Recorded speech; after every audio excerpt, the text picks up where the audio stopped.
자, 오늘은 지난 시간에 이어서 저희 또 다른 개인 트레이닝 사례에 대해서 이야기해 보도록 할게요. 이번 아가씨는 조울증 때문에 심리치료를 받는 분이셨고요.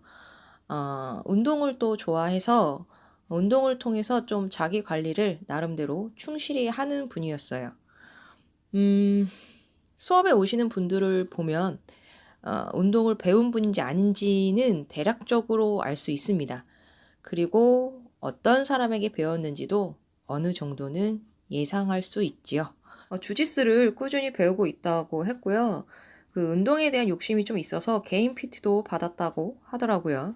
누구에게 배웠느냐도 상당히 큰 영향을 미치긴 하겠지만 이 아가씨의 경우에는 본인의 운동에 대한 그 고정관념들 뭐 이런 게 좀 큰 영향을 미치지 않았나 생각이 되었어요. 뭐 그런 것들을 좀 더 좋은 방향으로 이끌어 주는 게 운동 강사의 몫이라고 생각을 하는지라 솔직한 심정으로 이 아가씨에게 운동을 알려준 사람을 찾아가서 정말 풀스윙 죽방 한 대를 갈기고 싶었습니다. 예, 뭐 꼭 그분의 잘못이겠냐마는 뭐 당시에는 그랬어요. 처음 이 아가씨가 제 수업에 들어왔을 때를 떠올리면 지금도 골이 아주 띵해집니다. 거의 절규에 가까웠달까? 온몸의 관절을 비틀고 꺾어서 힘으로 찍어 누르고 있었는데 심지어 그런 습성이 상당히 깊게 자리 잡고 있었습니다. 그래서 이 아가씨의 첫인상은 굉장히 좋지 않았어요. 수업도 뭐 한 달에 한두 번 올까 말까 한 정도? 근데 재미있는 건 잘 나오지는 않지만 이게 한 번, 두 번 이렇게 올 때마다 미비하게나마 움직임이 좀 달라져 있는 거예요. 그래서 가서 물어봤어요. 그랬더니 제가 했던 이야기들을 기억하고 좀 신경을 많이 썼다고 이야기를 하더라고요. 아시는 분들은 아시겠지만 이런 게 신경 쓴다고 해서 그렇게 쉽게 바뀌는 게 아니에요. 그래서 좀 되게 새로운 케이스다라고 생각을 하고 있긴 했었는데 그 지도자 과정을 좀 생각하고 있다면서 좀 더 확신을 갖기 위해서 미리 준비를 하고 싶은데 어떤 준비를 해야 되는지에 대해서 좀 이렇게 도움을 요청하더라고요. 저도 흥미를 느끼고 있어서 그냥 간단하게 트레이닝을 시켜주게 됐어요. 그래서 1개월 동안 총 12회 트레이닝을 하게 된 거죠. 대충 예상은 했지만 과정이 절대 쉽지 않았습니다. 기존에 운동을 하던 습성이랑 운동에 대한 고정관념들이 생각보다 좀 더 뿌리 깊었달까? 몸이 막 성질을 부렸달까? 그러니까 제가 리딩을 하면 그 리딩이랑 정반대로 움직였어요. 그리고 그럴 때마다 제가 있다 보니 뭐 되게 과격하게 행동을 하진 않았지만 가볍게 개성을 지른다던가 그 자신의 몸을 좀 때린다던가 하는 등의 행동을 좀 했습니다. 이게 어떤 상황이냐면 이런 거예요. 고기가 너무 맛있어서 고기만 먹고 있는데 고기를 먹을 때는 채소랑 같이 먹어야 하는 거라고 누군가가 가르쳐 준 거예요. 그래서 그렇게 하고 있었는데 그렇게 알려주던 사람이 갑자기 어느 날 고기 먹을 때는 고기만 먹어야지 제맛을 안다면서 고기 먹을 줄도 모른다고 막 면박을 주는 거죠. 열 받겠죠? 삐뚤어지고 싶은 마음이 드는 게 당연할 거예요. 이때가 이미 트레이닝을 시작한 지 한 절반 가까이 지난 상태였었어요. 그리고 이런 건 자신의 내부에서 일어나는 분란이기 때문에 제가 어떻게 해줄 수 있는 부분은 아닙니다.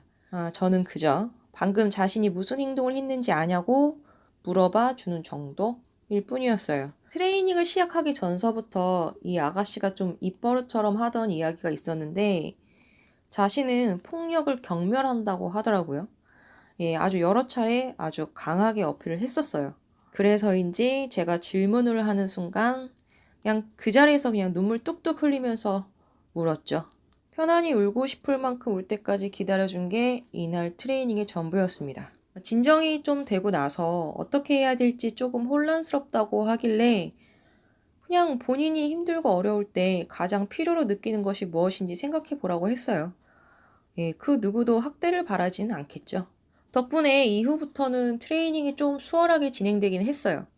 하지만 습성이랑 고정관념이라는 것들 자체가 굉장히 다루기 어렵기도 하고 이제 겨우 막 한 걸음 내딛게 된 것뿐이라서 다른 케이스들에 비해서는 상당히 변화도 더디고 미비했었죠.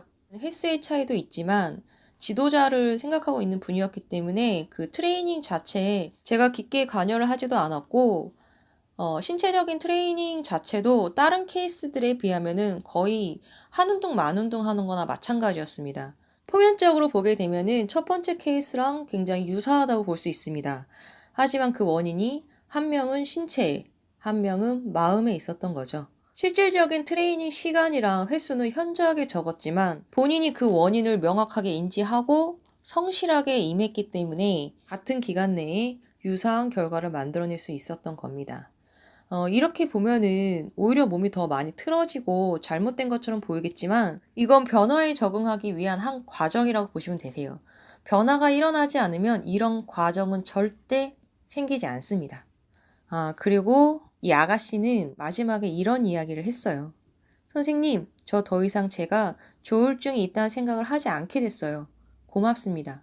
그 이야기를 듣고 제가 바로 저한테 고마워할 일은 아닌 것 같습니다. 라고 얘기를 했었죠. 저는 그런 거 치료하는 방법 1도 모르거든요. 당연히 제가 치료한 거 아닙니다. 이건 그 아가씨도 알아요. 다만 그동안 본인이 자신을 위해서 상담 치료도 성실하게 받아왔고 거기에 플러스 알파로 저와 함께 했던 시간들이 어느 정도는 도움이 됐다고 생각을 했으니까 그런 이야기를 한 거겠죠. 저는 저와 했던 그것들 중에 무엇이 어떻게 얼만큼 그 아가씨에게 영향을 미쳤는지는 모릅니다. 그 정도는 제가 어떻게 할 수 있는 게 아니에요. 당사자 본인의 재량인 거죠. 제가 아무리 이것저것 다 주고 싶어도 본인이 원하지 않는다면 저는 절대 아무것도 줄 수 없어요. 만약에 여러분들이 저에게 트레이닝을 받는다면 저의 지식을 얻어가는 게 아니라 저의 경험을 체험해 볼 기회를 일시적으로 구매하는 것 뿐이에요. 물론 전 저의 경험이라는 것이 어느 정도의 수준이고 어느 정도의 가치가 있는 것인지를 아주 잘 인지하고 있습니다. 돈과 시간은 아무런 문제가 되지 못합니다. 문제는 본인의 마음이, 본인의 진심이 어디를 향하고 있느냐죠. 세상이 떠들어대는 고정관념이란 틀 속에 자신을 억지로 끼워 맞추려고 하지 마세요. 맞지 않는 신발을 신으면 신발도 망가지지만 내 발도 망가지고 아파요. 부디 남들이 만들어 놓은 되게 그럴싸해 보이는 관념들 속에서 허우적대지 않으시길 바랄게요. 자, 오늘은 여기까지 하도록 하겠고요. 저는 다음 시간에 다시 뵙겠습니다.